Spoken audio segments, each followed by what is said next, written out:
Hello. Hello. Hello. Hello. Hello. Hello, people. Are you there? Yes, please. Hello. Oh.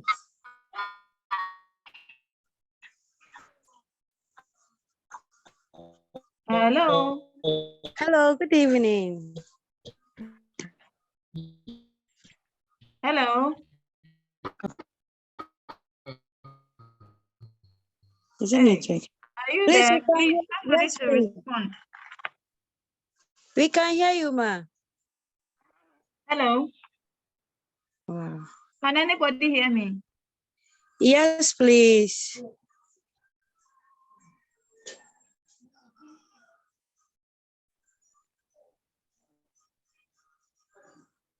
Hey. Hello.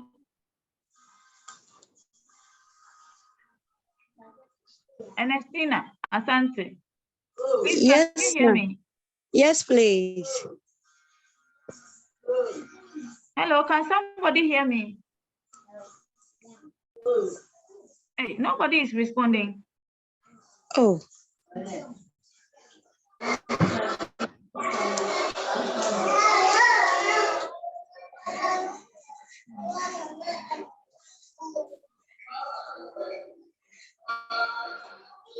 Hello.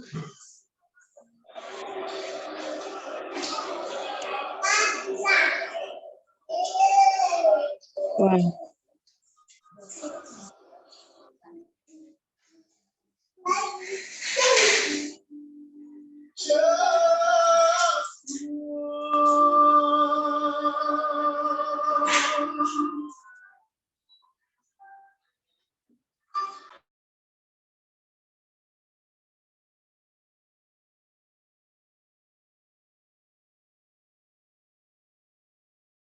Hello.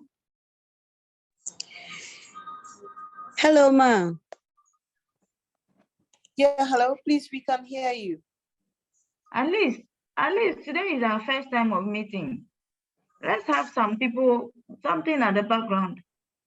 So I know I'm talking with, I can't be talking with people when I don't know whether they are hearing or they can hear. We Please, can hear you, ma. you.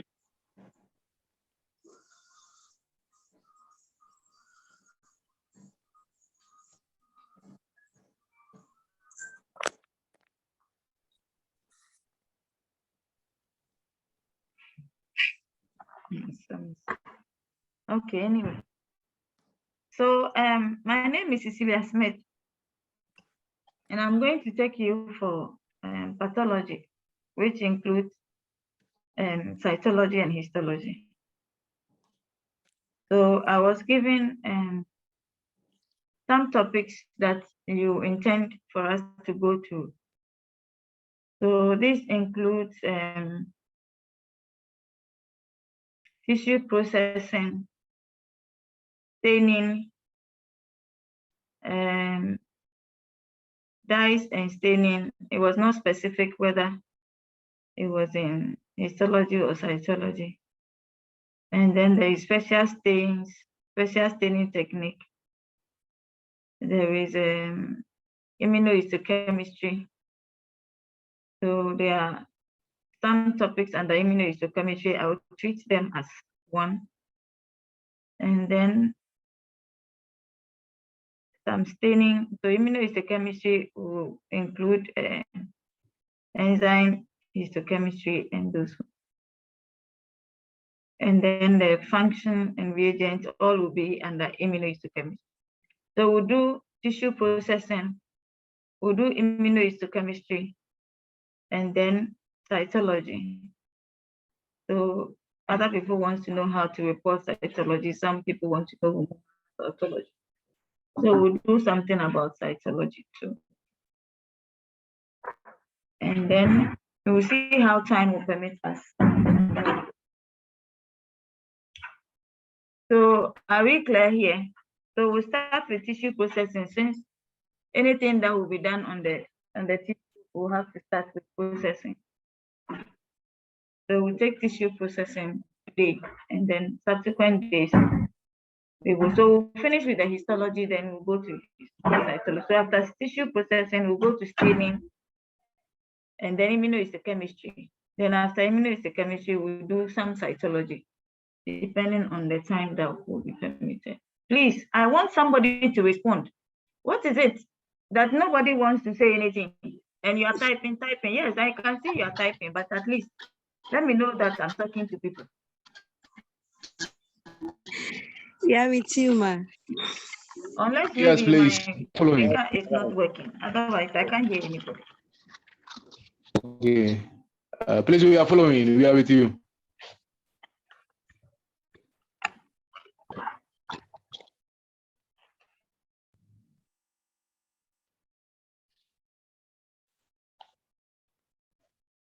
Because I don't want a situation where people will log in. People will log in. They have logged in.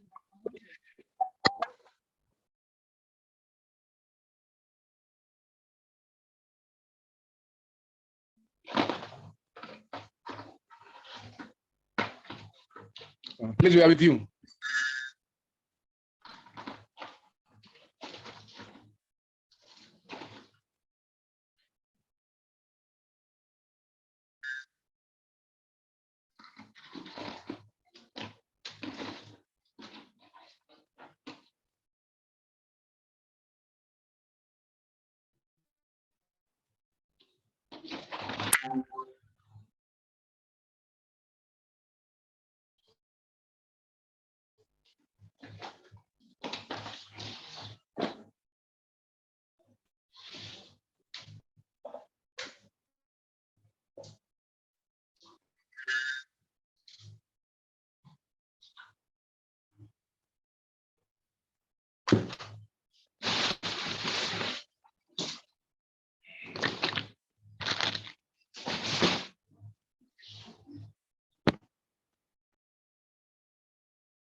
Hello, Doc.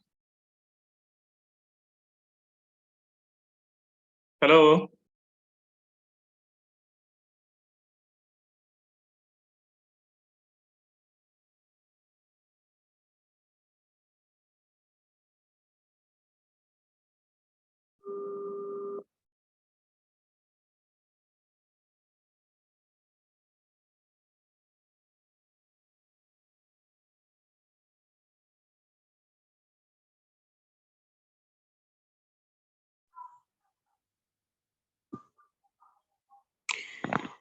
Wow.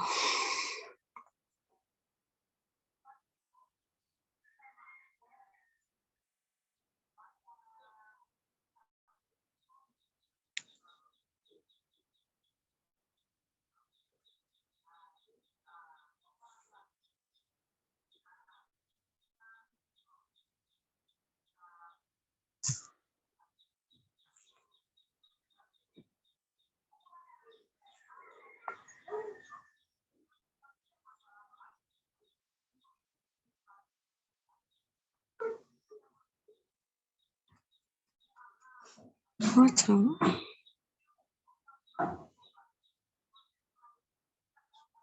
All right.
Hello.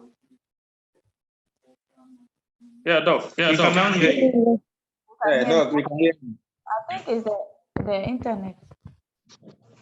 Okay. But I hope you have not been talking because I have you haven't been talking all this while. I have been talking for a while. Oh, Hey. we are sorry. We are now hearing you, please. Oh, okay. So All please, right. can you over? Sorry? Yes, Can you please? I'm going to go over. Okay, thank you.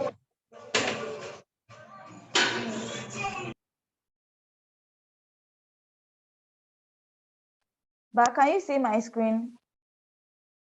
Yes, we can see your screen.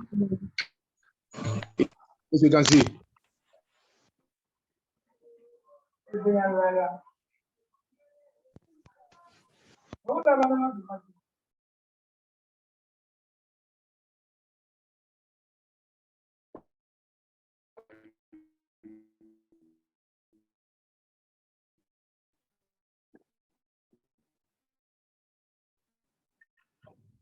We can see.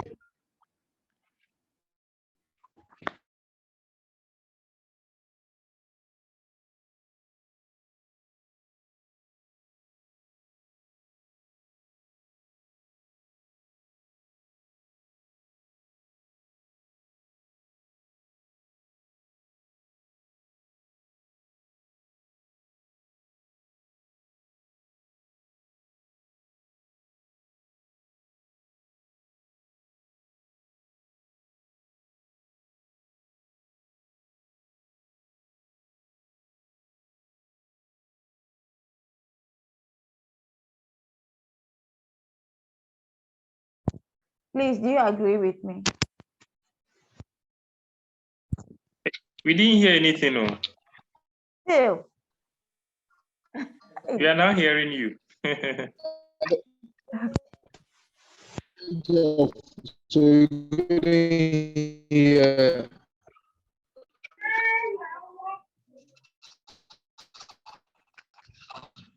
The line went off.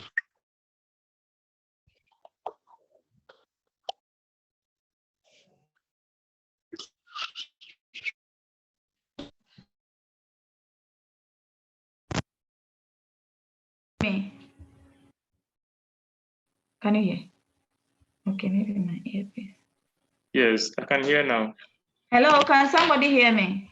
Yes, please. But me, I Your cannot voice hear. is loud and clear now, and we can see your screen. Oh, okay, but me, I cannot hear them. Okay, hey, so what do we do? So please go ahead. We Okay, can hear you. because the other time I used my. I'm coming. I can't hear you, so it's making me uncomfortable. So let me connect on my phone. Maybe it's my laptop that is. The other time when I was having meeting with Governor to the same thing, so I had to. Okay. I had to use my phone for the hearing. Please, I'm coming over. Let me connect my phone so that I can hear you from my phone because it's making Okay. me like All right. I'm talking.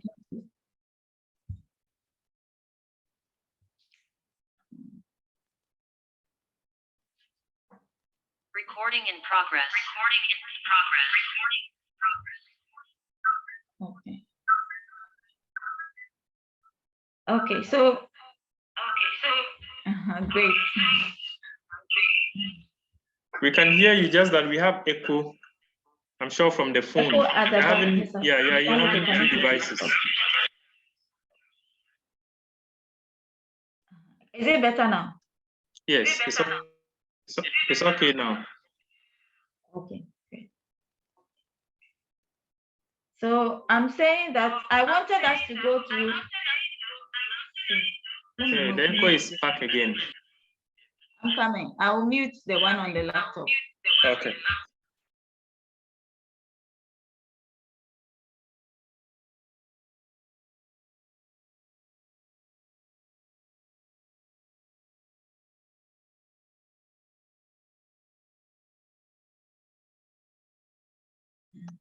Hello, can you hear me now?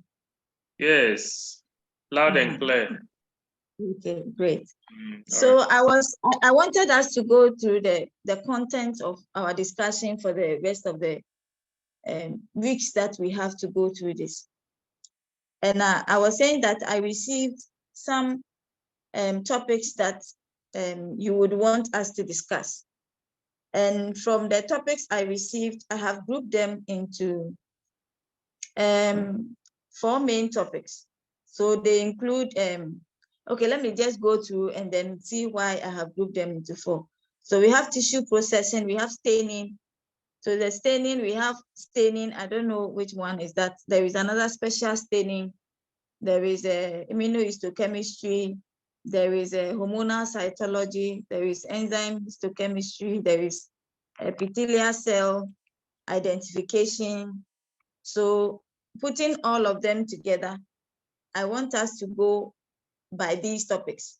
So first we'll talk about tissue processing, we'll talk about staining, we'll talk about immunohistochemistry.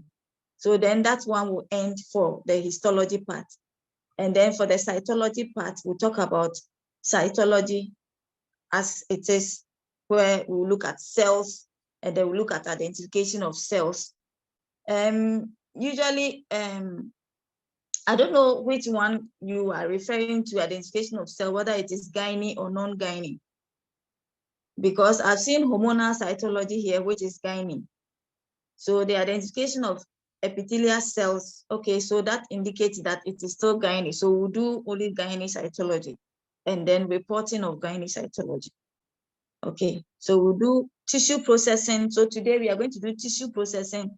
And then if you have another time next week, we'll do staining and then we'll do immunohistochemistry. Then after immunohistochemistry, we'll do the cytology, the cervical cytology, to be precise, where we'll look at the various aspects of cervical cytology. I hope we are clear. Are we clear? Sure. Okay, great. So we'll start with tissue processing today. So as I was saying that you could not hear me, so tissue processing is a technique, or there are a series of techniques that are employed in the pathology lab. And this enables us to take our tissue through some series of steps, some reagents, to be able to preserve it in a state where it can be stored for a very long time. So when we take tissue processing, it involves 3 main processes. How is this thing? Okay, so it involves 3 main processes, which is dehydration, clearing, and infiltration. Somebody will ask, since you all have knowledge about histology, somebody will ask why fixation is not part of tissue processing. Fixation is not part because the sample comes to the pathology lab already fixed. Sometimes, yes, samples comes not fixed because maybe the person may not have an idea what fixative to use, or may not know whether the sample needs to be put in a specific fixative. So they put it in either saline or distilled water. Or sometimes the sample comes to the lab not properly fixed or not completely fixed. And so there is a need to continue the fixation. So that part, the fixation, is not really part of tissue processing. Another reason why we do fixation also in the pathology lab is that sometimes you are not ready to process the sample. And if you are not ready to process the sample, you can't keep the dry sample. You can't remove the sample from the fixative and then keep it until you are ready to start the processing, the tissue processing proper itself. So there's a need to keep the sample in the fixative until you are ready to process it. Okay, so that is why we do tissue processing. And then the fixative also plays a role in the preservation of the tissue plays a role in how you process it. So it depends on the type of fixative that you use, it will influence the processing. For example, if the tissue is frozen, there is a way that it is processed. And then if it is formalin fixed or it goes through our chemical fixation, there is a process that we go through. So we are going to talk about the chemical fixation, which is the commonest fixation process or technique that is employed in our setting. Okay. So when the tissue comes to us fixed, or it is not fixed, and then we had to fix it, in the tissue, in the processing of the tissue, we go through 3 processes, as I've mentioned: dehydration, clearing, and infiltration. Why dehydration? Because at the end of the day, the tissue is preserved in a medium that is not miscible with water. And all the fixatives that we use, apart from formalin, or including formalin, contains water. Please hold on. I have yes. Signed already. Oh.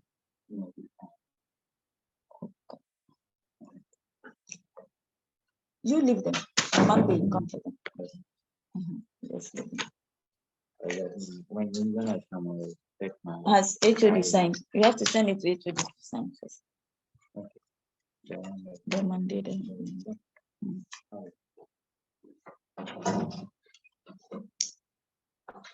Sorry for the interruption. Okay. So as I was saying, so the tissue is going to be kept in a medium that is not miscible with water. So you have to remove water. And you remove water using what? Alcohol. And these alcohols too cannot stay in the medium. It's not miscible with the medium, so they have to be removed. And that is done by clearing. And then we have infiltration. So we'll go through the processes as we go along. Okay. So dehydration. So usually dehydration, as we all know, dehydration means that removal of water. But it is not just removal of water, but removal of unbound water or unbound fluid. Okay, so water that is not binding to anything. It is just free water in the tissue. That is what dehydration removes. Okay, so dehydration removes free unbound water in the tissue. Okay, and how is dehydration done? Dehydration done by going through what? Grades of alcohol. So you don't just dehydrate the tissue by just placing it in alcohol, because alcohol is the one that is used for dehydration. So you go through what? Grades of alcohol, that is ascending grades of alcohol. So apart from ethanol, you can use any alcohol for dehydration. Okay, so you can use methanol, you can use isopropanol, you can use butanol, you can use different grades of alcohol you can use, but you use the one that is available and affordable to you. Okay, so apart from ethanol, any other alcohol, methylated, any other alcohol can be used. Okay, and then as I mentioned, it has to be done gradually. You don't want to distort the cell. You don't want to cause any changes in the cellular appearance, because that is what is going to determine the pathology of the tissue, or what the disease that has to do with the tissue, because we are going to study the cell morphology. And so anything that would distort or cause denaturing of the tissue has to be stopped. So you go through ascending grades of alcohol, depending on the type of tissue that you are going to use. So if the tissue is a fragile tissue, a delicate tissue, like very tiny biopsies, very tiny core biopsies, or cone biopsies, or punch biopsies, those are very small, tiny biopsies, or brain and those kind of tissues, you need to introduce lower grades of alcohol. So those tissues you use, you start with 50%. Some you can even start from 30%. But for routine fibroids, breast lumps, big tissues, you start from where? 70% ethanol. Okay.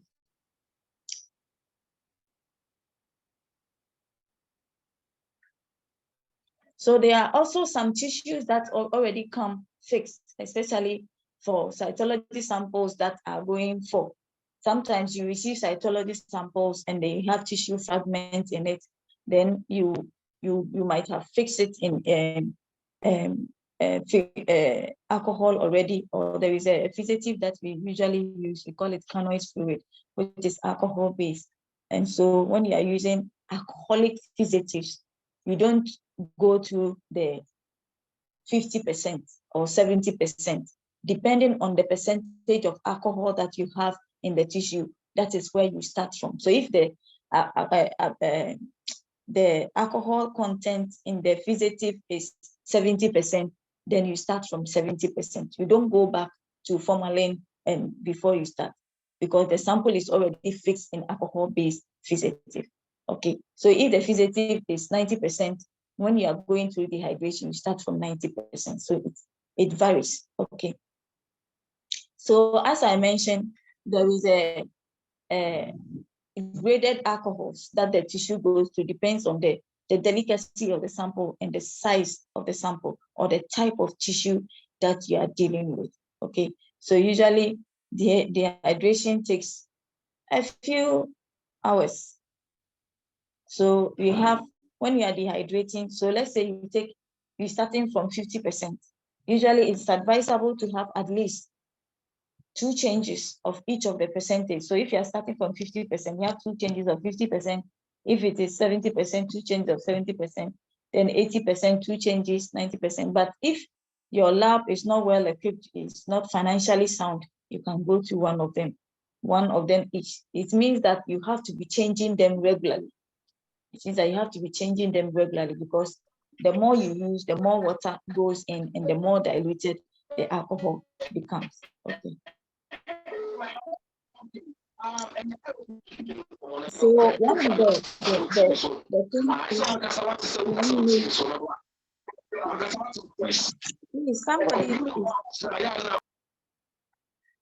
please somebody mic is unmuted. I think he's muted. Okay. Good. So one of the ways to fasten or hasten dehydration is agitation.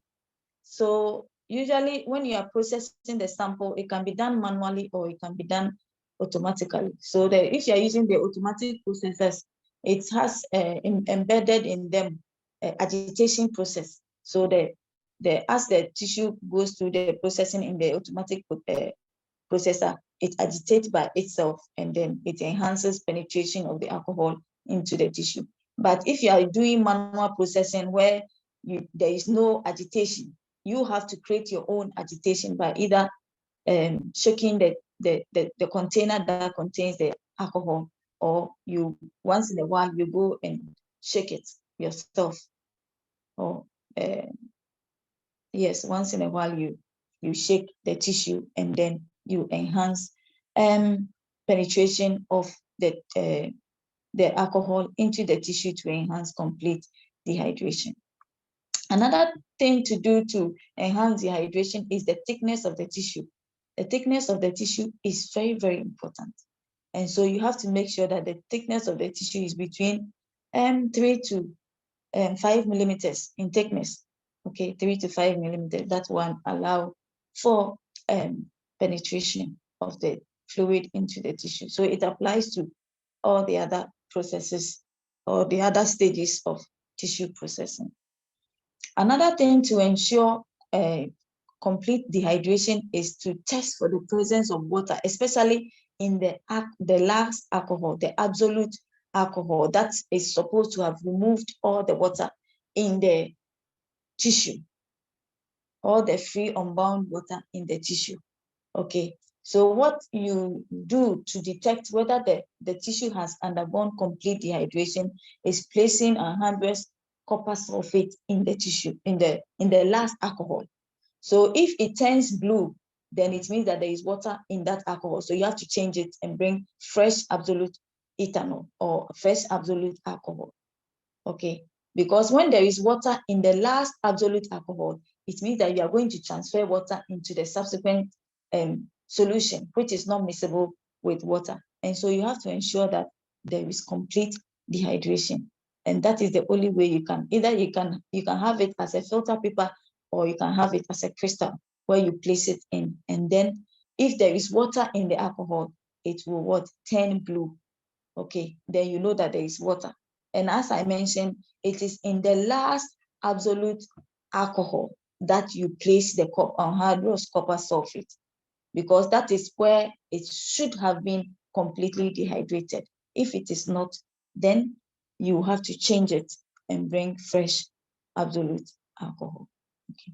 So let's look at some of the dehydrating agents. So you have ethanol, which is the most commonly used. Everywhere you go in the world, they use ethanol. Unless something happens and ethanol gets finished without them knowing that it was finished, then they can use methanol and other ones. So that's the commonly used. Why is it commonly used? Because it is clear, it is colorless. It has a disadvantage, it is flammable. So you don't usually have to do it with or close to fire, naked flames. Okay, it is miscible with water, so it can easily be removed. It is also miscible with organic solvents like xylene, which will be used subsequently. Okay, it does the dehydration very well. It is fat acting and it enables or complete dehydration of the tissue. And then if maybe you want to do electron microscopy with the tissue, that is also the best dehydrating agent to use. We have methylated spirits or denatured alcohol. It also contains some ethanol and methanol mixed together. So you can have some with ethanol and methanol, or some with ethanol and what? Isopropanol. But it's not complete ethanol. Okay. Usually some people will say it's contaminated ethanol. Okay. That's what you have. And it has similar uses, just like other the ethanol too. And then we have methanol. Methanol, as I mentioned, can also be used when you don't have ethanol. You can use methanol. It's also clear. It's also colorless. It is also flammable. But another disadvantage with methanol is that it is toxic. So elsewhere, methanol is used in a safety cabinet. It is not exposed like in Ghana that we use methanol anyhow. We just pour anywhere we use methanol. No, because of its toxic nature, it has to be used in a safety cabinet or in a hood. Okay. It is also miscible with water and then other organic agents. Then we have isopropanol too, which also colorless. It's also miscible with water. It's also miscible with most organic solvents. Why is it supposed to be clear and colorless? It's supposed to be clear because the samples are going to it. If it is not clear, you will not be able to see how the sample, if the sample should fall into it, you can't even identify it. Okay, so it has to be clear, it has to be colorless. So the moment it starts to become cloudy or turbid, then you have to change it. Then you have to change it. And then if the color starts to change, any of the alcohols, any of the reagents that are used are supposed to be clear and colorless. The moment it starts becoming hazy or cloudy or turbid, they need to be changed. Okay, it means that it has lost its property for the function that is meant for, and so you need to change and use one that is clear and colorless. So you also have butanol. You can also use acetone. Okay. Sometimes too, depending on the type of tissue that you are using, especially very hard tissue like nails, like tendons, like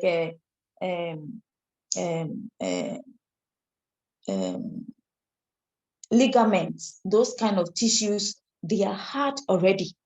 And so when it goes through dehydration, it becomes harder. Okay, because as you remove water from the tissue, it becomes hard. Everybody knows any material that is there is no water in it is hard. If you have, let's say, cassava, and you extract the water from the cassava, it becomes hard.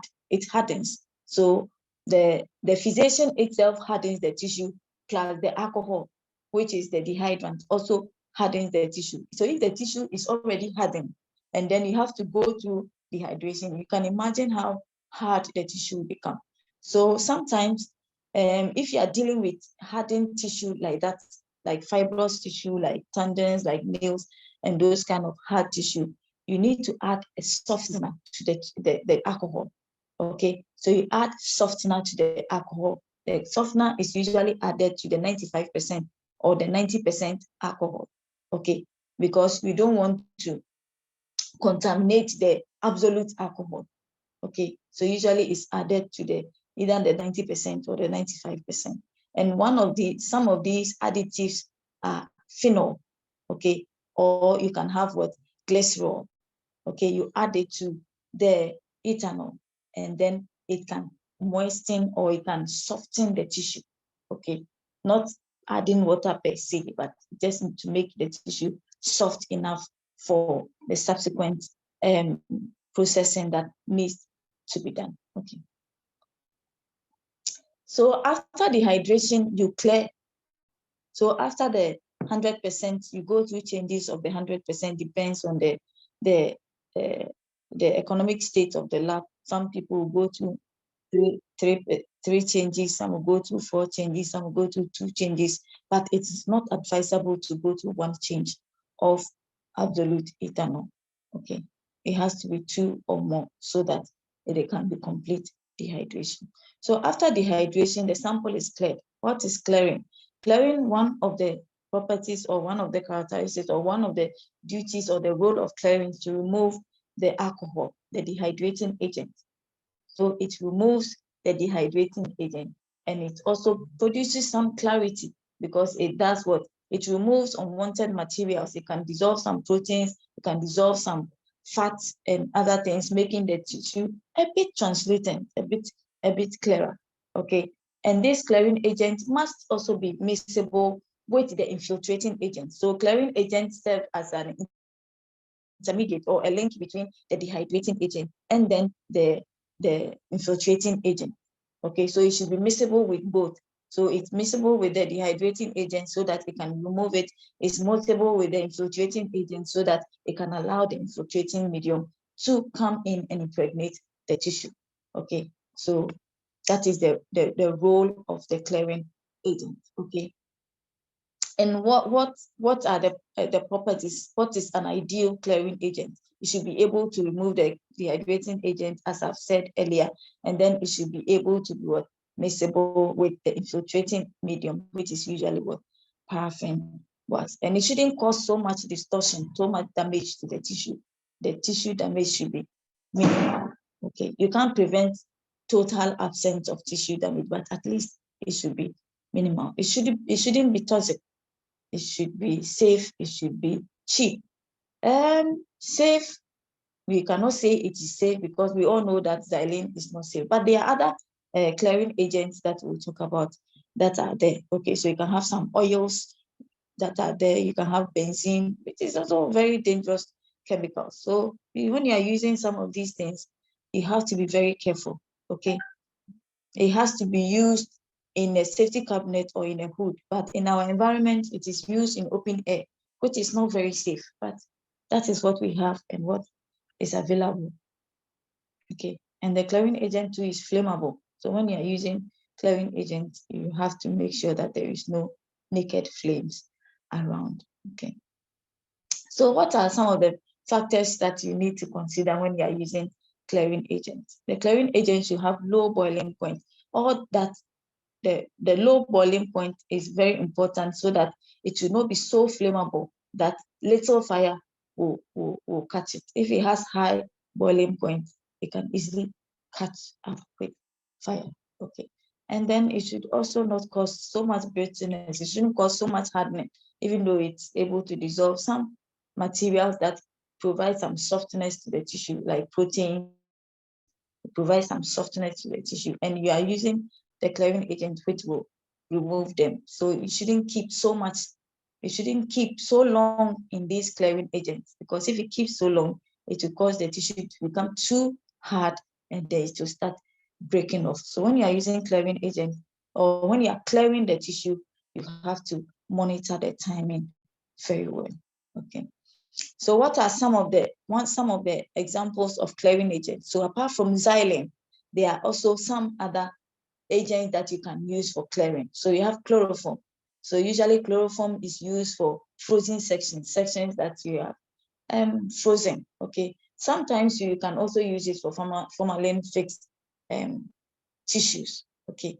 But most often it is used for frozen sections. You can use benzene, as I've mentioned before, which is also very dangerous chemical, but if you don't have xylene, that is what you can use, as xylene is also very dangerous. You have toluidine, okay, you have oils, okay, so you can have cedarwood, or you can have fruit oils, you can have vegetable oils, you can use any oil at all that is available to you, but the most commonly used one is the xylene. Okay. So these are some of the advantages of using the chloroform and then the other reagents. You can just snapshot it and then you use it. I don't want us to spend so much time on that. Okay. So these are their reasons. Okay, so that is about embed. If you have any question, please, you can pause me and ask. If you have any questions, please pause me and ask. Okay. Now let's go to impregnation. So after clearing the tissue, you have to impregnate or infiltrate. What do we mean by infiltrating or impregnation? So impregnation is where you saturate the spaces that has been created by the clearing. So I mentioned to you that the clearing dissolves some soluble, some proteins that are soluble in the clearing agent, some fats, and some components of the tissue that are miscible with the xylene. So when that happens, it creates some cavities, it creates some spaces within the tissue, and these spaces will prevent the tissue from being sectioned properly. So one of the things that tissue processing is to produce hard tissue that will enable cutting of thin slices or sectioning of thin slices of the tissue for microscopy. Okay, so when you have very soft tissue, okay, so let's say if you have a chicken, for example, or meat, any meat at all, or fish, and then it is frozen. If it is frozen, you see, it's easy to cut thin slices of it than when it is soft. When it is soft, even if when it cuts, it is not smooth. The edges are not smooth, and so you need to freeze it to make it hard. So the freezing that we use to make the tissue firm enough is the impregnation. So you introduce the liquid state of the tissue that you are going to embed the tissue in, finally, that you're going to store the tissue in, which is usually formalin. So you use what? Molten paraffin. Okay, paraffin wax. So paraffin wax is the medium that is finally, the tissue is finally going to be stored in. And so if you want to fill up the spaces with that has been created as a result of the clearing, it has to be filled with what? The molten state of the paraffin. Okay, the molten state of the paraffin. So you use that to impregnate, to introduce the molten paraffin, so melted form of the paraffin into the tissue to fill up the spaces before finally you solidify the tissue in the paraffin. Okay. So what medium is ideal for infiltration? So I mentioned to you that the infiltrating medium should be what? Fluid. Okay, so it should be soluble. The fluid infiltrating medium should be soluble. It should be suitable for sectioning. It should allow for what? Thinner slicing of the tissue. Okay, it should be able to produce ribbon, serial sections. Okay, so ribbon is what? Serial sections. So it should be able to produce several sections at the same time.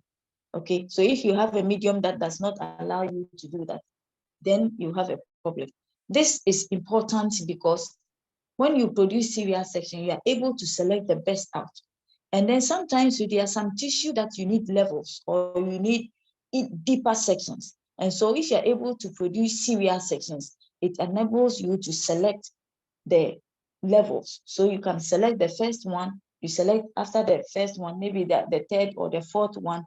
So you get levels, you get deeper sections. That is why ribboning or ribbons are very important. And so the medium that you choose for your infiltration, which will be used for the embedding finally, should be able to produce ribbons. Okay, and it should have some specific temperature, because if the temperature goes beyond certain level, it will burn the tissue. The tissue will be burnt. It will become too hard. It will fry off. Okay, and that is not the aim of processing the tissue. It shouldn't fry off, or it shouldn't burn off. It shouldn't become too hard that you cannot cut. Okay, so an infiltrating medium or an embedding medium should be between 30 to 60 degrees. Okay, it should be transparent. You should be able to see, because when the tissue is finally placed in it, you should be able to identify the tissue in it. Okay, you should be able to identify, or you should be able to see that, yes, there is medium filling the tissue, because definitely the color of the tissue will be different from the color of the embedding medium. So you should be able to see. So it should be clear enough so that when there is any tiny biopsy, tiny tissue in it, you will be able to identify. Okay, and it should be stable. It should be stable. It shouldn't be tissue. Sorry, it shouldn't be a medium that small that can break into pieces all of a sudden. Then it breaks into pieces, or it melts. No, it shouldn't be that. It should only melt or break into pieces when an external force has been added. Like, let's say you have frozen it so much that it becomes so hard and start cracking. Okay, it shouldn't just be at room temperature, then it starts cracking. No. Or it shouldn't be at test room temperature and it starts melting. No, there should be an external environment to cause it to melt. Okay, so there should be some heat to cause it to melt. So it has to be stable. It has to be homogeneous. It has to be homogeneous because it shouldn't have some parts solid, some parts not solid, or some part semi-solid. Okay, it shouldn't have crystals. Okay, it shouldn't have some lumps. Okay, it shouldn't have some lumps. It shouldn't have some crystals, some parts crystallizing, some parts being smooth. It has to be homogeneous. It has to be the same texture. Okay, there shouldn't be different texture. It shouldn't be heterogeneous. Okay, if it's heterogeneous, it means that you have different textures, but it has to have uniform texture. Okay, and another property of an ideal embedding medium or infiltrating medium is that it should have the capacity to flatten when it is exposed to, let's say, heat.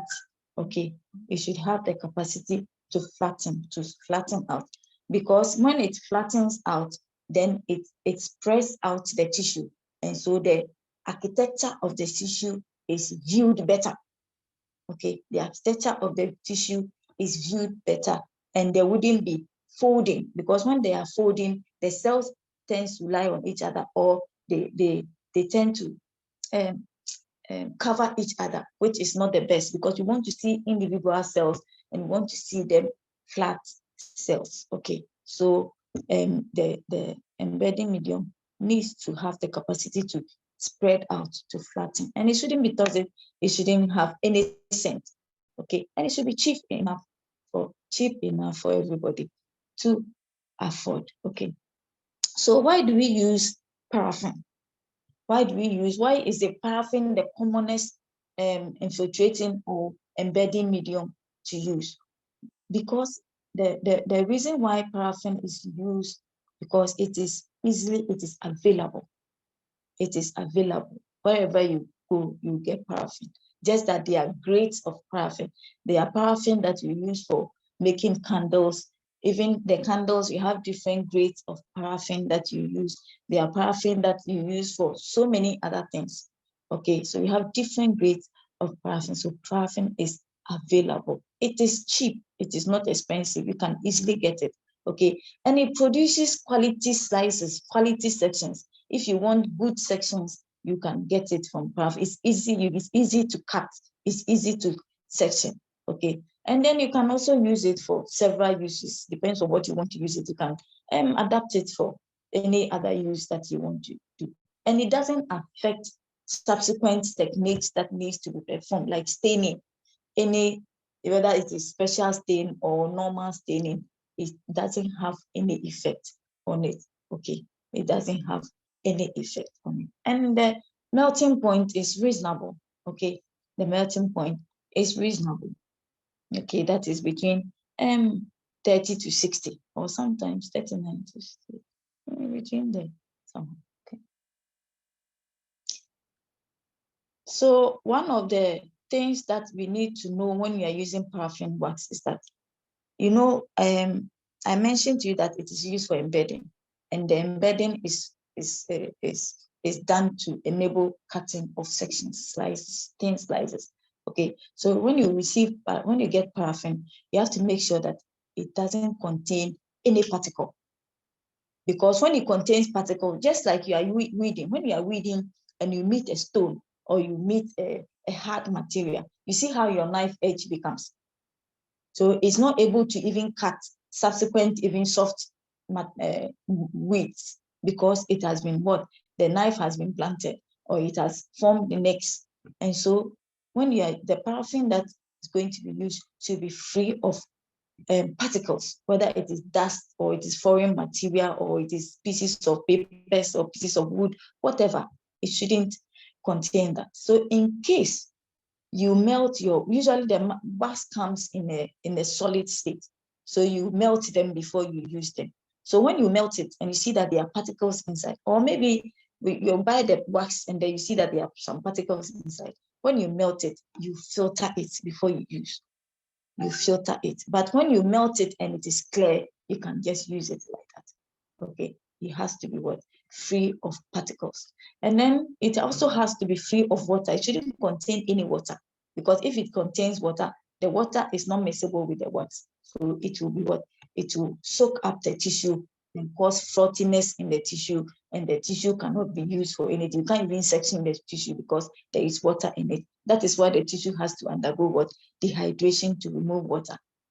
So if the paraffin has water in it, the tissue will soak the water and to make it too soft for it to be cut. Okay, and it will destroy the architecture of the tissue. It can even cause some distortion to the tissue. You cannot use the tissue, so you have to make sure that the tissue is free of the water by using materials that are free of water, like paraffin. Even the xylene shouldn't contain water. Okay, water. So as I mentioned, depends on the lab. You can decide to choose any of the wax, ranging from the temperatures. Okay, but usually the temperatures that we use in Ghana is within the 50s. Okay, 54 to 58 degrees. Okay, but otherwise you can go below that. You can take as low as 30 degrees Celsius, or you can take as high as what? 68 degrees Celsius.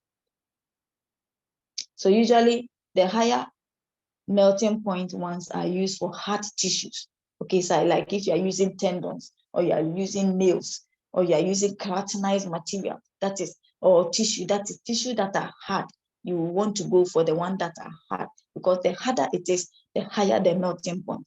Okay, and the softer it is, the lower the melting point. So if you are dealing with something like brain tissue, or tissues that are soft like fats and those kind of things, it's better you go for the ones with what? Lower melting point. Okay, great. And then, as I mentioned to you, there are some tissues that are hard. And so when you use the normal paraffin, it doesn't hold it well. It doesn't solidify, make it hard well. So the tissue becomes harder than the wax. Or sometimes the wax becomes harder than the tissue. And so in both ways, you need to modify the wax to be able to hold the tissue firm. Okay, so you can modify the wax by adding materials that will make it hard, will make it harder if the tissue is hard. Or you can add some materials that will make it soft if the tissue is what? Softer. Okay, if the tissue is softer. So to increase the hardness, you can use something like plastics. You can add plastics to the wax. You know, plastic is hard. It is different from rubber. Rubber is softer, but plastics are hard. Plastics are the ones that can break when it is very hard. Okay, so you add plastic to the paraffin wax to make it hard, so that if you want to use it for like bony tissue or tissue that are hard, contains a bit of bone or hard tissues, then you can use those. You can also add stearic acid to make it hard, okay, to make it hard. And then to make it soft, you can use phenanthrene, okay, or you can use sericin, you can use beeswax, you can use rubber. You know, rubber is soft, okay, so you can use that to make it soft, especially if the tissue is soft, okay. If the tissue is soft, you can add these materials. Please, as I mentioned, if you have anything, you have any questions, please prompt me. So these are some of the additives that are added to the wax to either make it too hard or to make it what, too soft. So we have the Paraplast, we have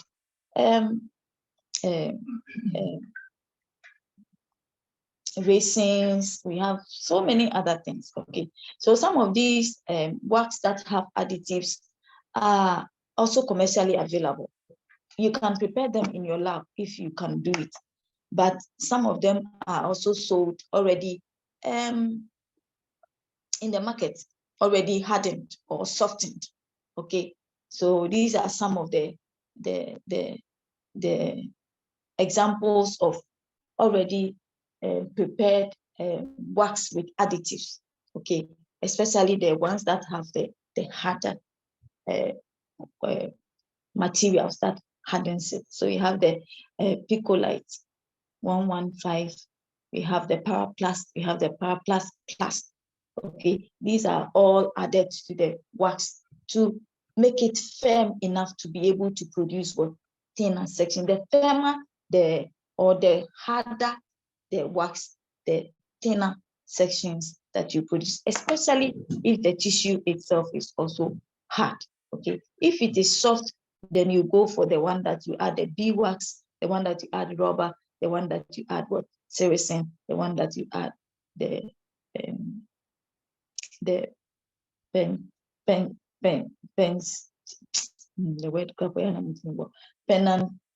phenanthrene, okay. So these are examples of them. So how do you impregnate? So usually impregnation is done using wax that has the melting point of the wax that you are using, or the embedding medium that you are using, which commonly we know is paraffin wax. So usually it has to be slightly higher than the melting point of the wax, because you want to keep it in its molten state, okay. The impregnation or the infiltration that you are doing has to be fluid. The wax has to be fluid, and to be able to keep the embedding media or the paraffin wax in a fluid state, it has to go slightly higher than the melting point of the wax, so that it will keep it in its fluid state. So usually you raise it to the temperature of about 2 to 5 degrees higher than the melting point of the wax.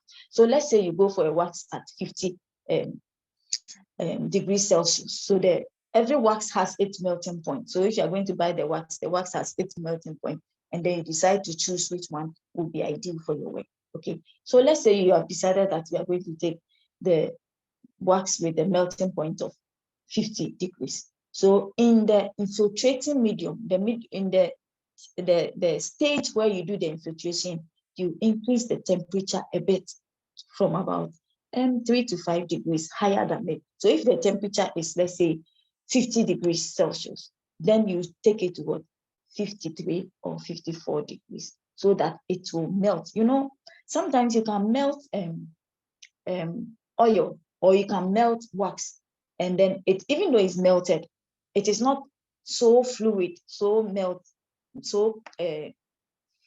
fluid per se. It is a bit viscous, okay. But unless you add more heat, then it will make it look very, even oil. If you put oil on fire and you are going to cook, the longer the oil stays on the fire, the more light, the more fluid it becomes, okay. So let's say if you like, even palm oil is very clear with palm oil, okay. So you want to keep it in a fluid state, so you increase the temperature a bit above the melting point of the wax that you are using. Okay. And usually you have two different changes of the molten paraffin wax or the melted paraffin wax. Okay.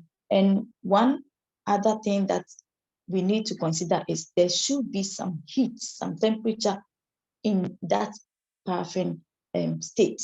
Okay. So if let's say you are doing manual processing where you don't have the machine that controls the heat, you have to get some hot plate.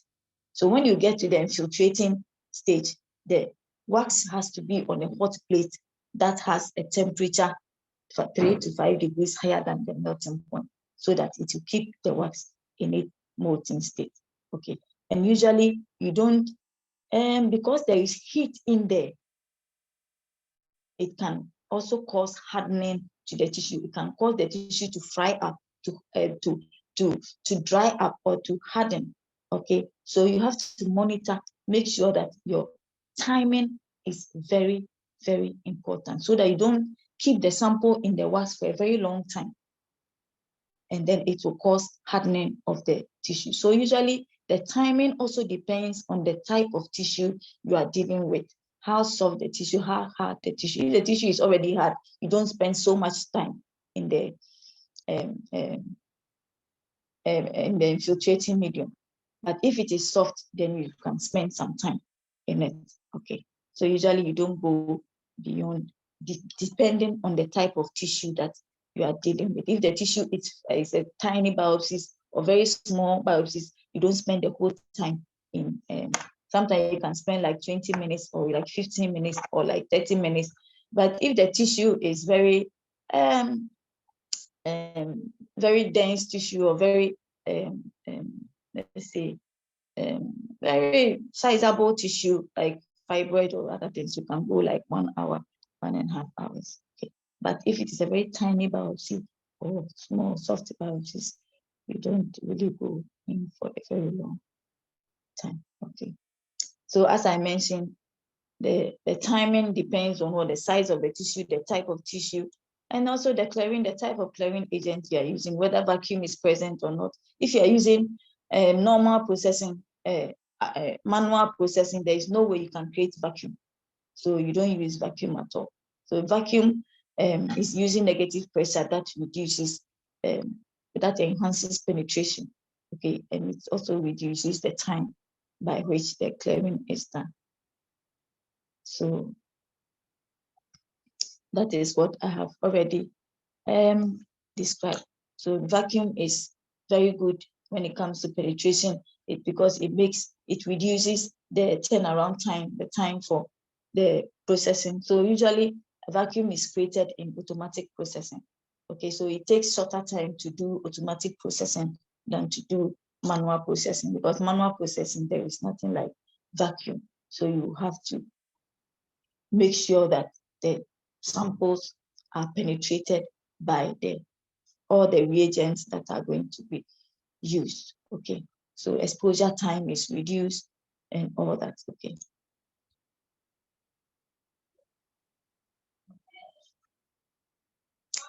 So how do you do impregnation? So you immerse, is by immersion.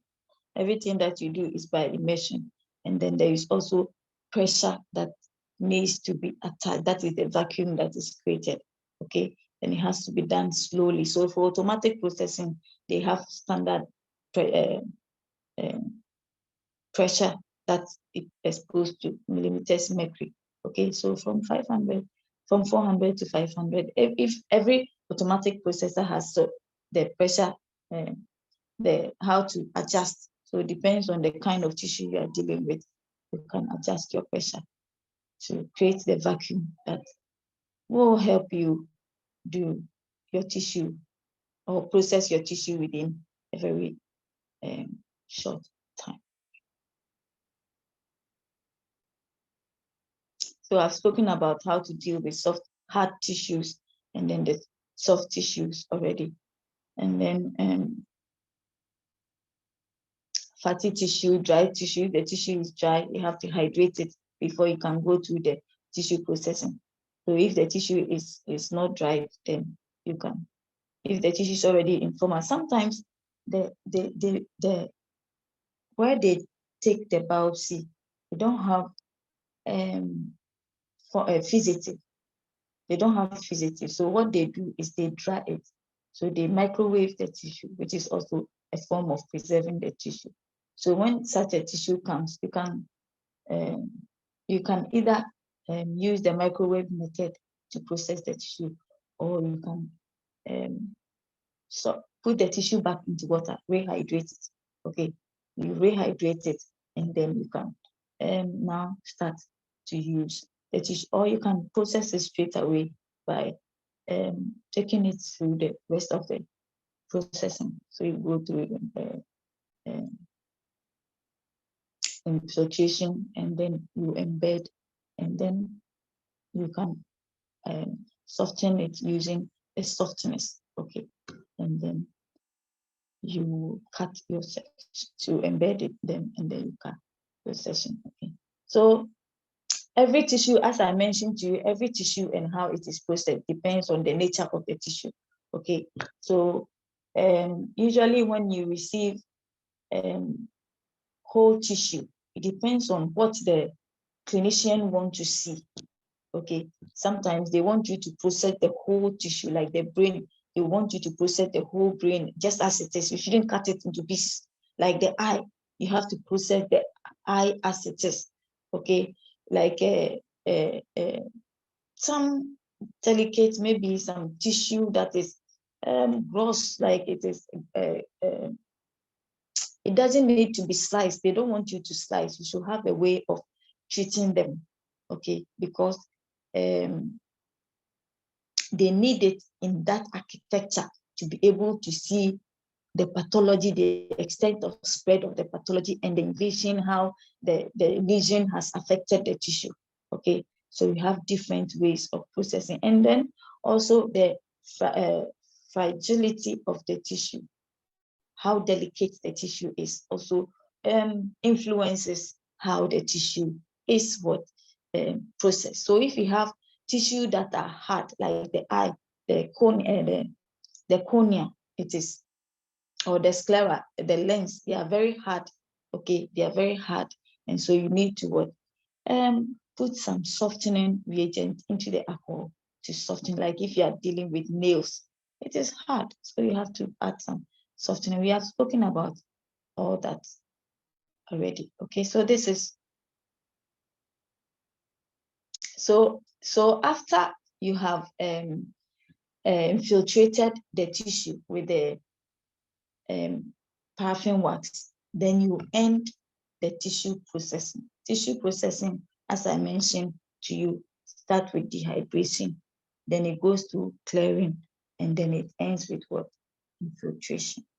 Okay, so after you have infiltrated the tissue processing ends. Okay, there is a difference between tissue processing and embedding. Embedding is also another process that the tissue goes through, but it is not considered as tissue processing. So as I mentioned, these three steps, or these three main procedures that goes on so far as tissue processing is concerned, can be done manually, or it can be done automatically. Okay, so we have manual processing and automatic processing. Okay, and I mentioned to you that depends on the type of tissue that you are dealing with. There are different ways by which the tissue is processed. Okay, if the tissue is already hard, it contains, let's say, some bony material or some tendons, some keratin, some hard material, you have to add what? Softening reagents to the alcohol. If they are too soft, then it means that you are going to modify your wax that you will use for your embedding. Okay, so it varies, and then the timing also varies, depends on the type of tissue, the nature of the tissue. Okay, do you get me? Okay, so now let's go through some of the tissue processing protocols. Okay, so the eye is one of them. Okay, the eye is one of them. So in processing the eye, this is how the processing that is good. So as I mentioned to you, fixation is not part of processing. So when the tissue comes, it should have been fixed already before it comes. But in case it doesn't, then that is where you have to go through processing. But you don't consider it as part of the processing, but you go through the fixation, all right, but you don't consider it. And because the eye contains scleral lens and then the cornea, and those ones are hard, you have to put in some softness into the alcohol. So as I mentioned to you, the softness are placed in the what? The graded alcohols, not the absolute alcohol. Okay, so it depends on who is working. Some people will place it in the 90%, some people will place it in the 95%, some people will place it in the 70%. That one is at the discretion of the lab and the one that is the person that is in charge.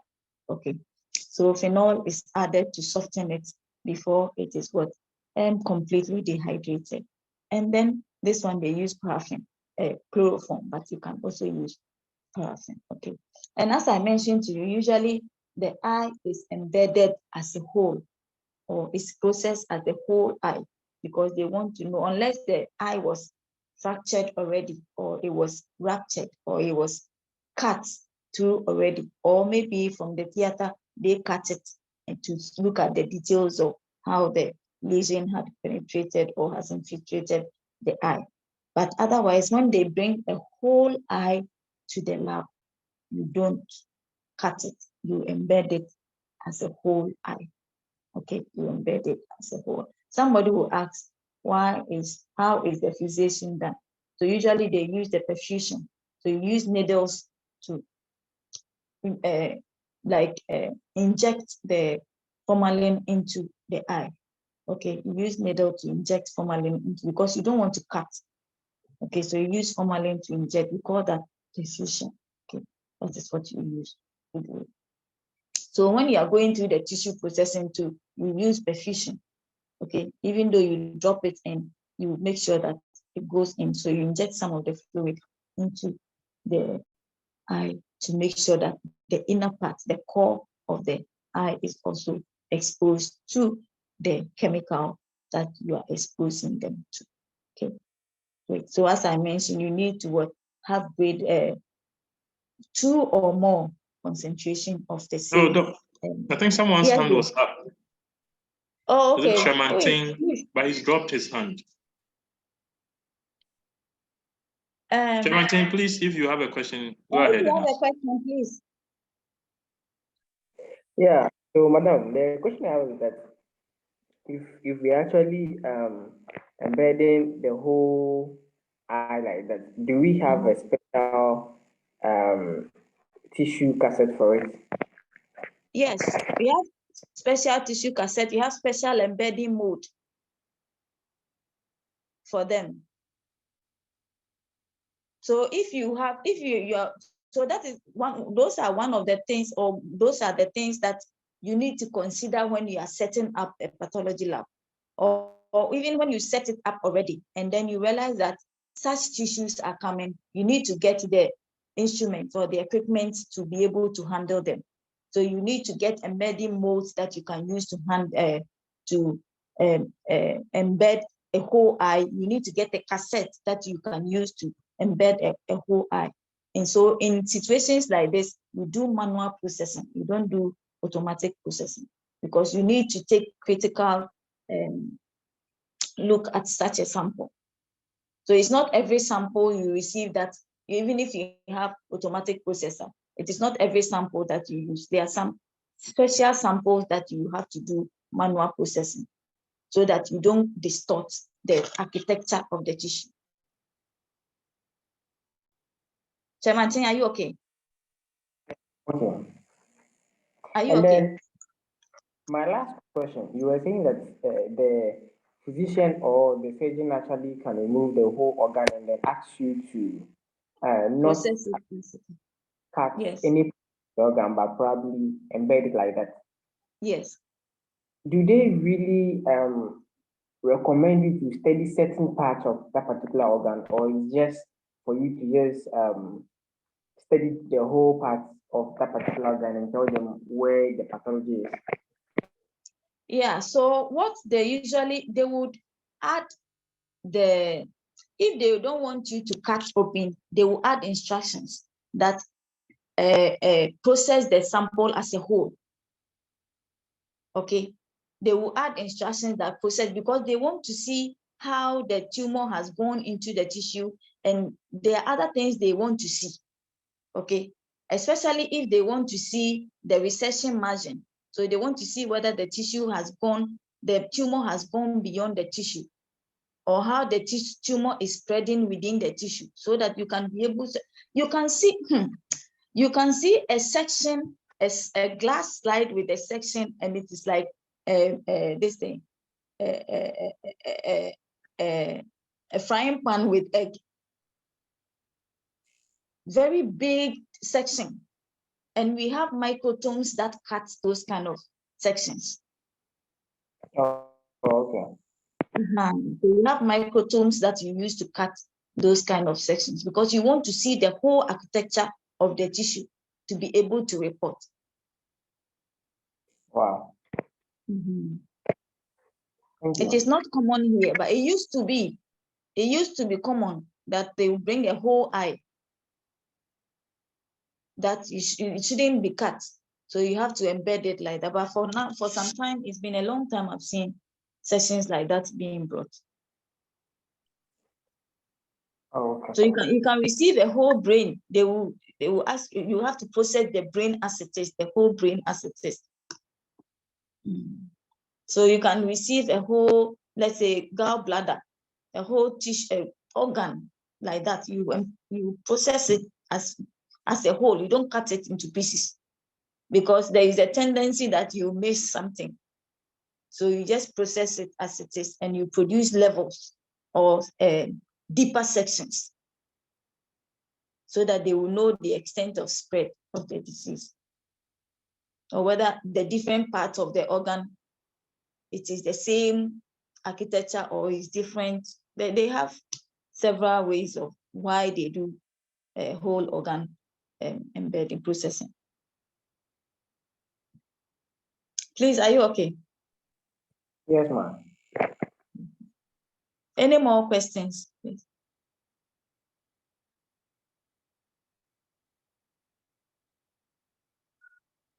Any more questions? Okay, then let's go on.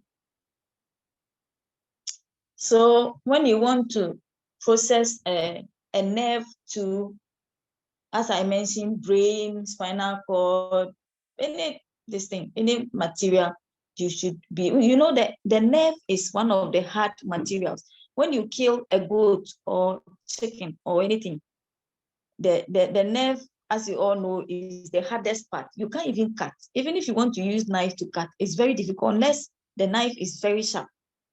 You see, so it is hard already. So when you are using a tissue like that, you have to take note of the dehydration. You have to take note of the infiltration. You have to take note, especially of the infiltration, so that you don't keep too much because of the heat. As I mentioned, the heat also causes some dryness in the tissue. So you have to take note of that. And tissues like that, you don't embed them with normal wax. You either embed them with wax that has an additive, like Paraplast, or the one that has a resin, or you can embed them with resin. Resin is a very hard tissue. Usually is used to embed tissues that are going to be used for electron microscopy, because electron microscopy, you cut like 1 micron or sometimes less than a micron, because you want to see the detail of the thing, electron microscope.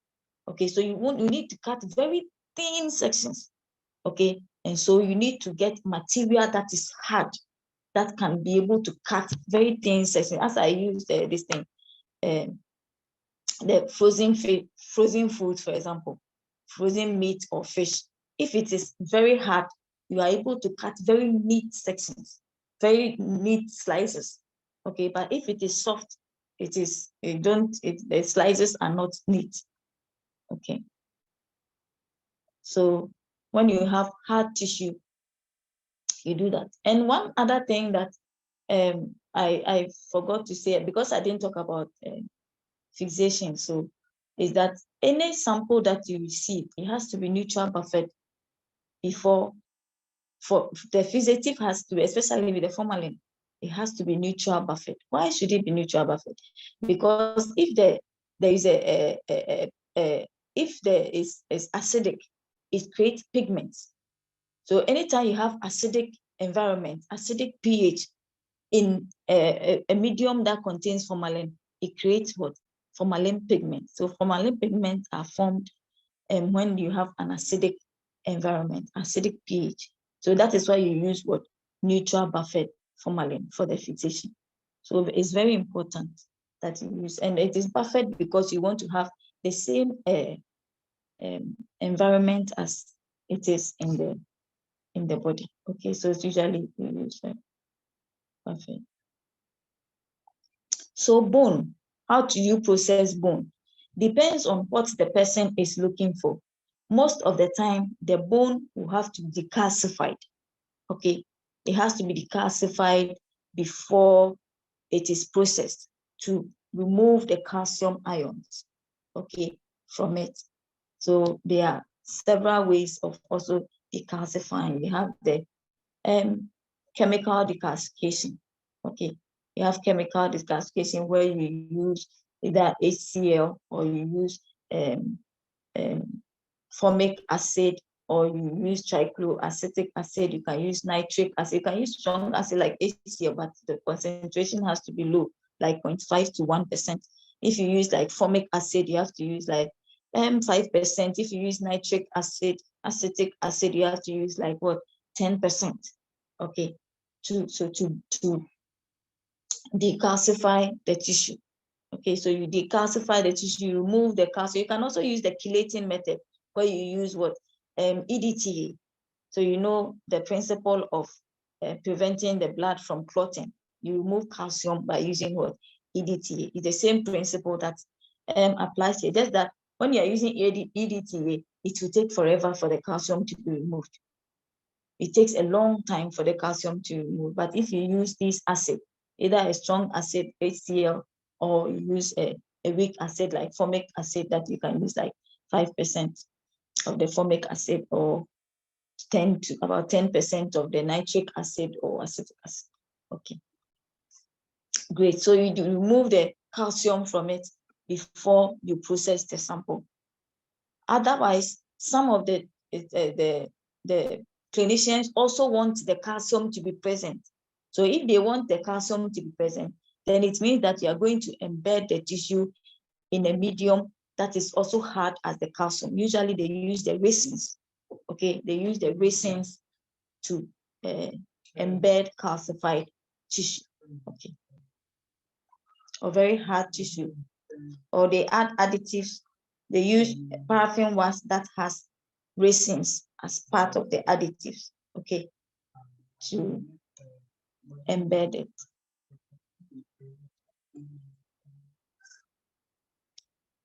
So now let's look at manual process. So manual process, as I mentioned, manual processing can be done with any tissue. Okay, so usually you can have very huge gross tissue, just as I mentioned, very delicate tissue, very small tissues that you can't mix it with other tissues, or some very hard tissues that need some special attention. Okay, so tissues that need special attention, you don't go through automatic processing, but you do what? Manual processing, so that you can have your time to monitor the progress of the processing. Okay. But everything that is good, that also has a disadvantage. So even though you can use it for training purposes, for teaching, so ideally when you are teaching, like I'm teaching, it is better to use manual. If you know the manual, the automatic is easy, just like driving a car. If you train with the manual car, you can easily drive an automatic car. But if you are trained with automatic car, you may never be able to drive a manual car. Okay, so the same thing. So this manual processing is also used to train. Okay, so there is no teaching lab where you go and then there will be automatic processor, fine. for demonstration and other things, but you have to go through the manual first before you do the automatic processing. And one disadvantage of the manual is it is time consuming, it is cumbersome, because you need to create your own agitation. You need to make sure that the tissue penetrates. You have to stand there and agitate. If you don't have an agitator, like a machine that can create the agitation for you. So you put the sample in the fluid, then you place it on the agitator, then it can agitate it for you. Otherwise, you will have to agitate it yourself. So once in a while, you come and shake the container a bit to make sure that the fluid goes in. So it is very cumbersome. Okay, just that it helps to be able to maintain some condition that will make the tissue process very effective. Okay. So this is processing of tiny biopsy, very tiny biopsy. So as I mentioned to you, sometimes the biopsy is so small that you don't need to spend so much time, and you don't have to expose the sample to several chemicals. Otherwise, it will cause the chemical to be brittle. Okay, so just as I said, you can process it like if you have, let's say, a punch biopsy, which is very small biopsy of some tissue. Sometimes they will do punch biopsy of the lung, punch biopsy of the brain, something very small. So you don't need to spend so much time to cause it to become. Sometimes if you spend so much time, it will become like powder. At the end of the day, you lose everything. Okay, so you expose the chemicals to the tissue at very minimum time. Okay, so this is it. So you fix it for about 10 minutes, then you go to 95% for like, but usually you don't start from 95, you start from 50 because it is very small. Okay, so just 10 minutes, then you go to 80, 10 minutes, 100, 10 minutes, then everything's small. Okay, so you don't cause so much damage. And then there is also an improvement in the processing schedule. There is I mentioned to you that one of the ways to preserve the tissue is microwaving, drying the sample. Okay, so now there has been even an automatic processor, we call it constant throughput, that has a microwave in it. So the microwave, as we all know, uses heat, and so it increases the turnaround time. Okay, so when you use the mic, just that you have to be very careful. Otherwise, by the time you realize your tissue is bent, is cooked, it's like it is bent or fried because of the heat, the microwave heat. Okay, so usually you use it for a very short time. It increases the turnaround time. Okay, and then you don't also use flammable materials or materials that can produce fumes like formalin. If you want to use the microwave processing, you don't fix the sample in formalin, you don't use xylene and those kind of materials. Okay, if you want to use them, then it has to be very short distance. Otherwise, they can catch up fire and then cause explosions. Okay, another chemical that you don't use with microwave is picric acid. Picric acid has the tendency to explode. There are even some hospitals which do not use picric acid or picric acid containing fixatives like Bowen's fluid. Okay, Bowen's fluid contains picric acid because of the tendency to explode.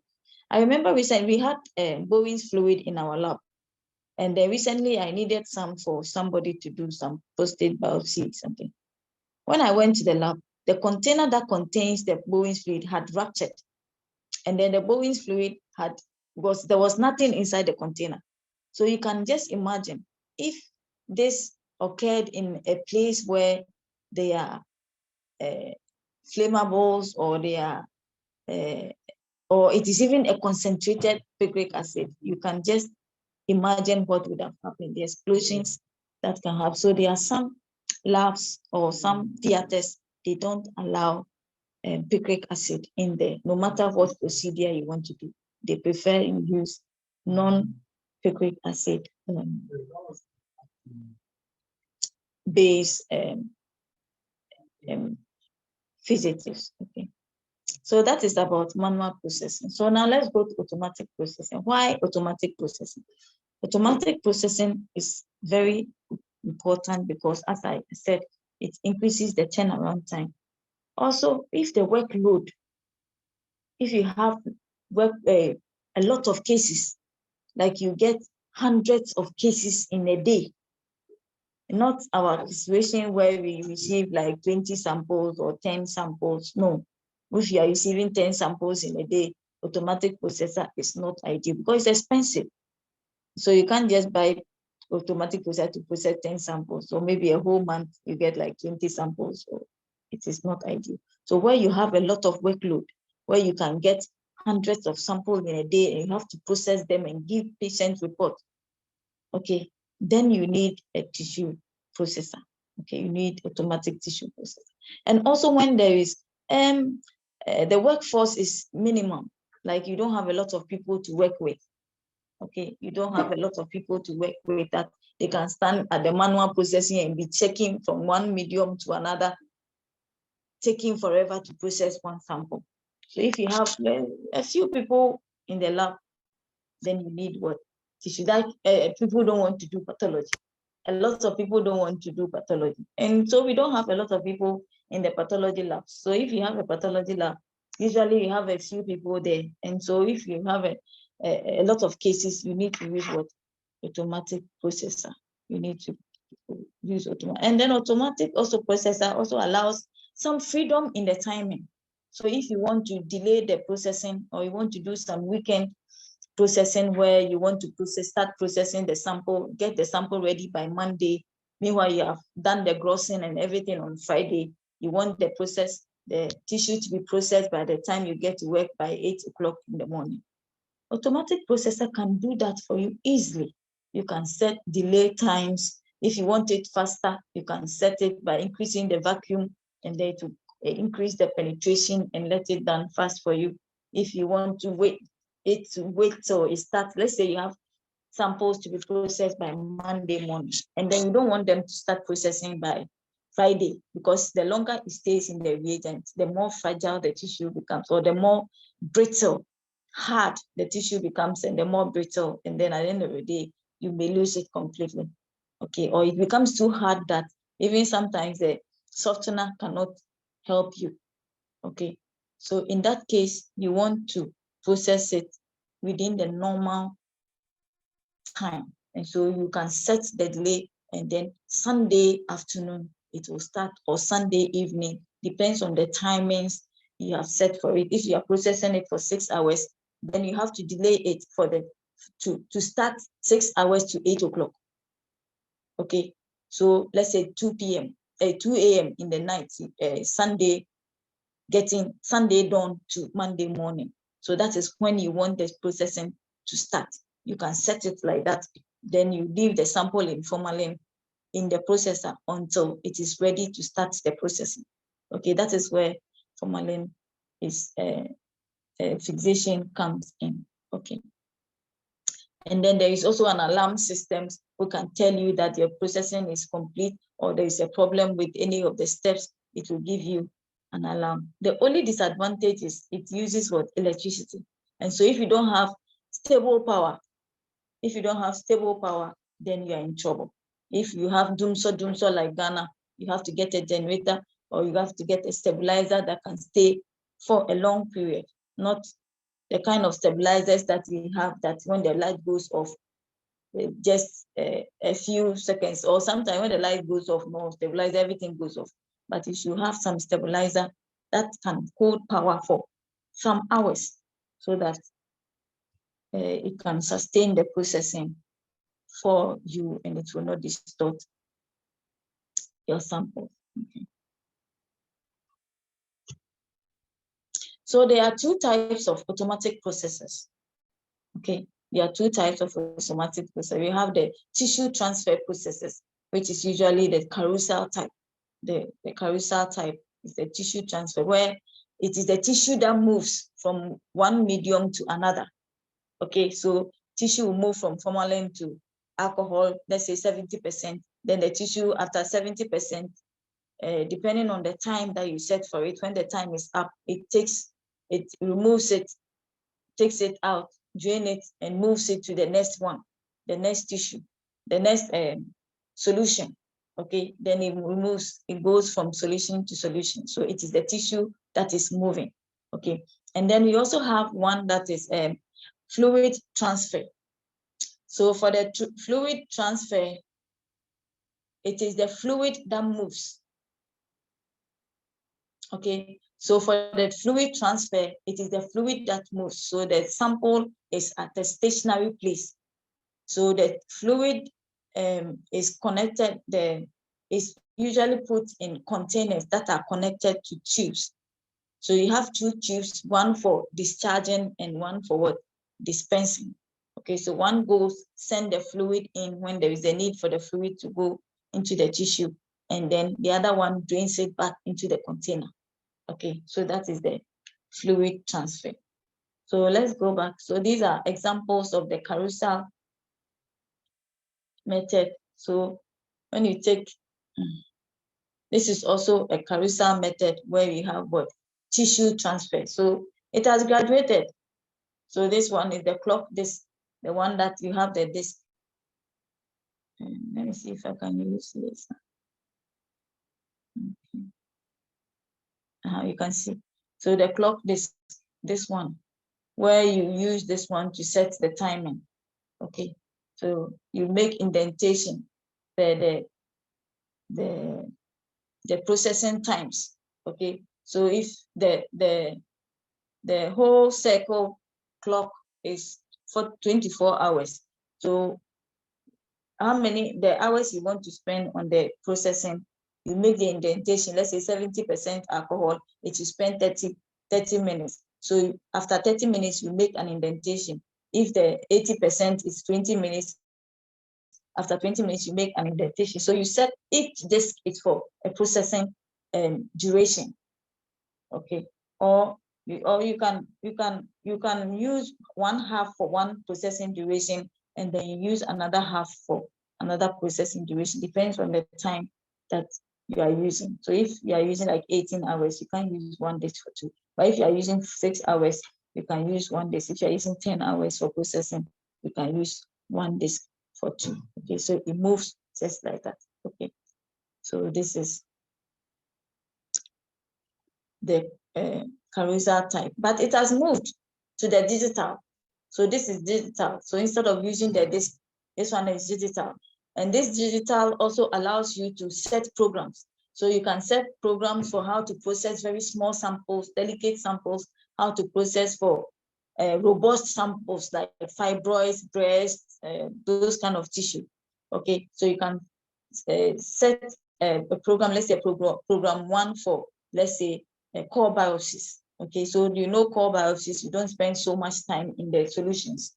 Okay, so program one is for that. So you send your, you put your timings for each of the containers. So container one, so you click on container one, 30 minutes, then you press enter. You go to container two, 20 minutes, container three, like this, like that. Then you save it as a program. And so if you want to process any sample that you can use program one, you just select program one, enter, and then it will start running. Okay, for you. So this is also the carousel type. This is also carousel type with different modernization, different digital systems, different ones that have come. So when you look here, you can see this thermostat. These are temperature controllers in the paraffin bath. So this is where the embedding, the infiltration occurs, so that it can provide somewhat heat in the bath. Usually we call it the paraffin bath. Okay, so that it will maintain the wax in its what? Fluid state. So this is the cassette holder. This is the basket that you arrange your tissue cassette in it, and then it goes on. I believe most of you have seen this carousel type before. So usually the fluid transfer is self-contained. Okay. So this is the fluid transfer. So the fluid, the reagents are put in the containers here, and then they are attached to a tubes at the back, okay, inside. So when it is, let's say, container 1 to move, it has 2 openings at the back. So one is for discharging and one is for dispensing. So the tissue is placed in here, okay, and then it moves and comes, and then when it is done, it moves back, okay, then the next one will go here, and then it will come, then the next one will, okay. So you have the self-contained. This is also another type of the self-contained. So there are several types. This is also another type of the self-contained, okay, but this one is more like the carousel type. Okay, you have this one which is fully. So this one, you don't see the tissue, you don't see anything, everything is incorporated in the tissue processor. So the only thing is for you to wait for alarm that the processing is done, and then you go and take your tissue and embed it. So I told you about the microwave ovens to shorten the processing time or to reduce the turnaround time. And then we also have automatic processors. So I gave you the reasons why I use those ones. So the automatic processors that have the microwave phenomenon or process is the constant throughput processes. I've mentioned that to you already. So what are the things that you consider during tissue processing? I think we'll end with this one. So what are the things that you consider when you are doing processing? One of the things you consider is the basket that you are going to use to process. You have to make sure that there are spaces within, because the samples will have to enter the tissue through the basket.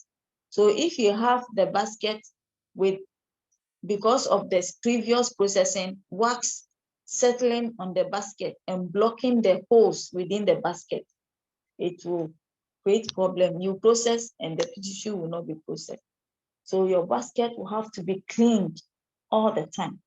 Okay, any tissue, any of the apparatus or equipment that goes into wax, molten wax, will have to be cleaned, because when the wax sets, it will harden and it will block, or it will occupy space in the containers. So you need to remove all of them. So like the embedding molds, you have to make sure that after embedding, you put the embedding molds near heat at the hot plate for it to melt off, and then it can be clean for use for the next tissue. Okay, if you are using metal cassettes, after embedding, after processing, it will become clogged with the wax, so you have to free off the wax. Okay. And then another thing is, when you are arranging the cassette in the basket, you have to create space. Make sure that it is not too tightly arranged. If it's too tightly arranged, it will prevent the penetration of the fluid. So fluid exchange will become impeded. Okay, so you don't have to arrange them so much that it will be close to each other, so tight. It will prevent the penetration of the fluid into the tissue. Okay. And then you have to avoid spillages. You have to avoid spills. Okay, especially paraffin. If paraffin spills on the floor and you step on it, it will fall like stepping on banana peels. It can be very slippery. Okay, they avoid spillage of xylene. It will create fumes, and you know xylene is toxic. It is not good. So if there is spillage, formalin, spillage of formalin, those kind of things, you don't have to do that. So you have to always clean your lab. Okay.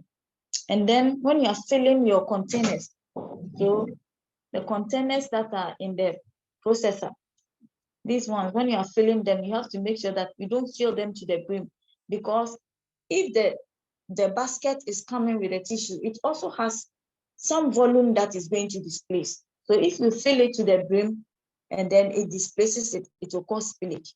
And it shouldn't be so low that when you place the cassette, the basket into it, it will not fill the basket. It has to be filled in such a way that when the basket with the tissue is placed in it, it will fill to the brim of the basket so that all the cassettes, the tissue will get exposed to the reagent, and the reagent will have its impact on the tissue.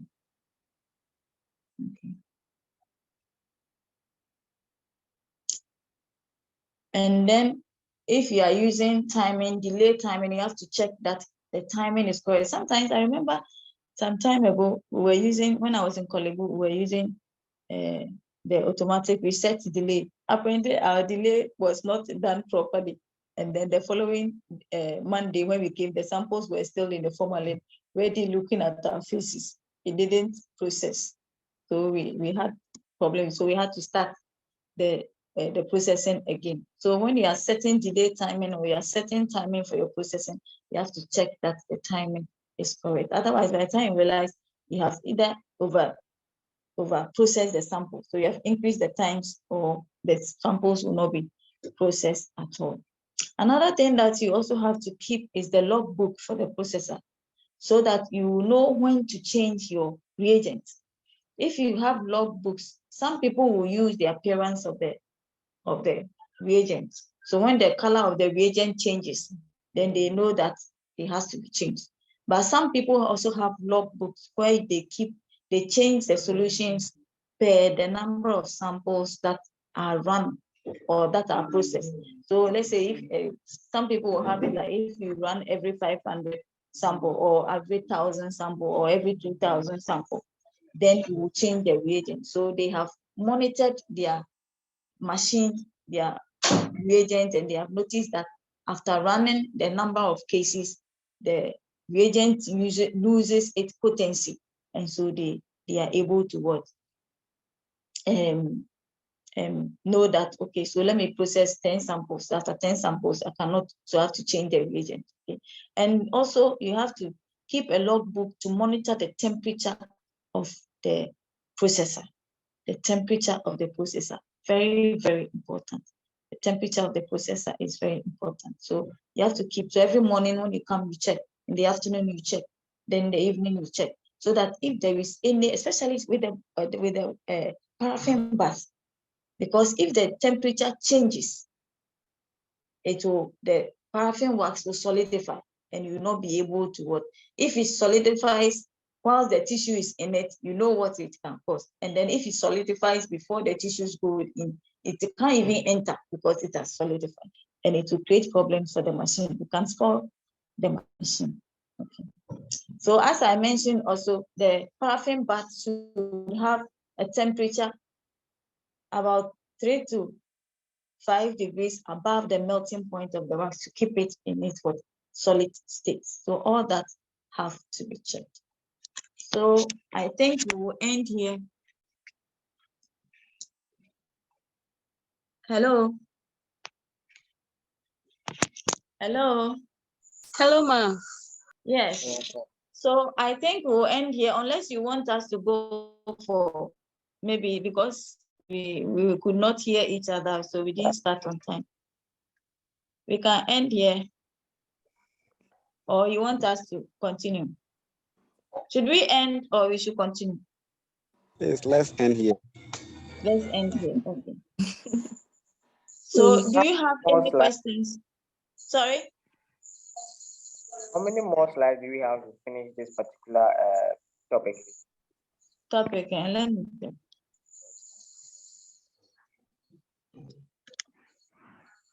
So we have 91 slides. We are on slide number 56. Oh, okay, then we should end.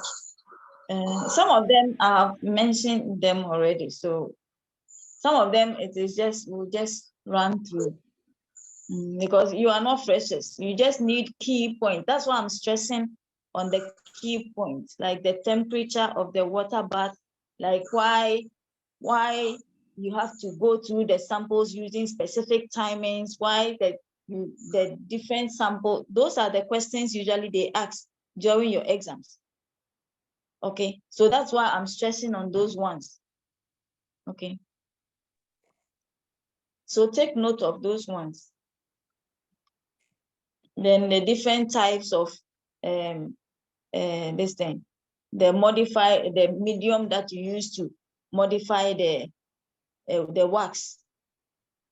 Okay, whether you want it to be hardened or you want it to be soft. Those are you see, I was hammering on those ones. Those are the ones that you can easily set as MCQs. Okay. So those are the things, not the whole protocol, because you're not writing essay.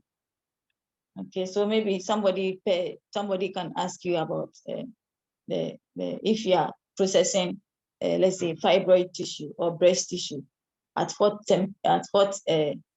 percentage of alcohol you should start with, and then they will give you options. So you can't go and take 30%, 30%, because 30% is for delicate tissue. Okay, so you take something like 50 or 70%. And I don't think if the person set a question and bring 70 and 50%. So those are some of the things. Okay. Any questions more? Any more questions?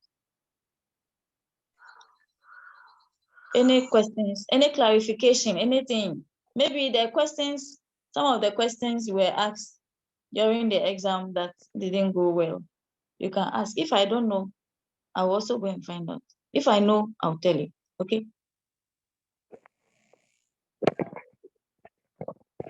Because I think that is the reason why we are doing this. So you have met something, you have met some questions you couldn't answer. So you want to get them the second time. So you have to ask. And then you went into the exam hall. You saw, it's only once that I chanced on somebody was holding something. I peeped and I saw some questions.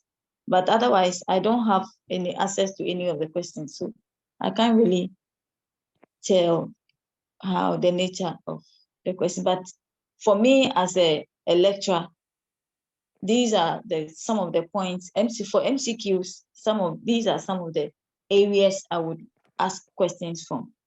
Things that you can easily identify. Okay. So maybe something about automatic processing. Why do you do automatic processing? They can give you reasons, and then you select from the reasons. Temperatures, they can give you temperatures, they can give you concentrations, they can give you some, let's say, these are examples of embedding media, or examples of what,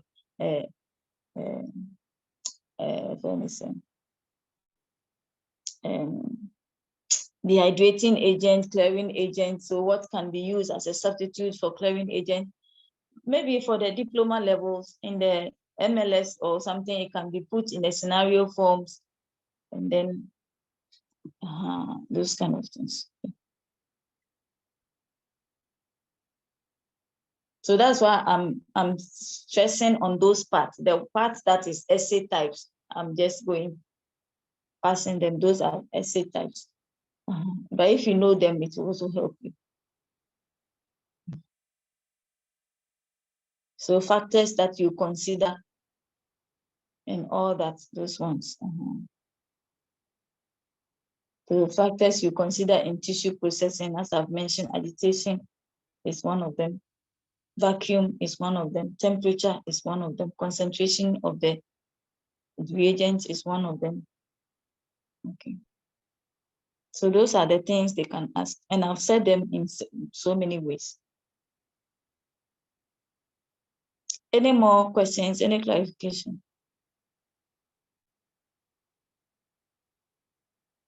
Any questions? Otherwise, we'll draw our curtains to a close. And then, God willing, when next are we meeting?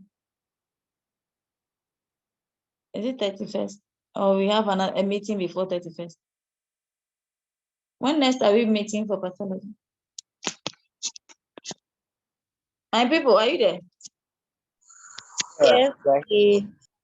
When next are we meeting for our next meeting? So are we meeting again?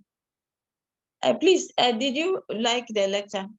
Was I okay? Was it okay? Let's do some short evaluation. How was the lecture? It was good. Are you sure? Good, Keke. It was good. Esther, Did you you? did well. We appreciate it. Okay. Thank you. You're welcome. Okay. So if you don't have any other comment, any other thing, but please, you can also go and read. You can read, and then if you find anything that you think, or maybe you have a Pasco, you have some questions there, please. I'm also, even though I'm teaching you, I also learn from you, okay? So if there is something that you come across, you are not sure about, you can share it, and then if I know, I will tell you. If I don't know, we will all go and find out. The next time we meet, we'll discuss it, okay? That is how we all learn. I should know better, more than you, but I also learn from you, because you also do a lot of reading. Okay, so thank you all very much, and God willing, we'll meet another time that we are supposed to meet. See you. Good night. Good night. Thank you. Madam, so you can get the slide. Huh? Is it possible you can get the slide? What did I say from the beginning? I said I'm not giving you slides. The Oh, you screenshot. didn't hear. Uh, So if I were you, do you know what you do? You people, you are not behaving like smart students. What you do is when the thing comes, that's what I'm projecting. When it comes, you take snapshots. Yes, we have been doing it. we are doing that. So you don't, when it happens like that, you don't even ask for notes, because that is the notes you have. It's the same thing I would have given it to you if I'm to give it to you. Okay. And I won't ask you.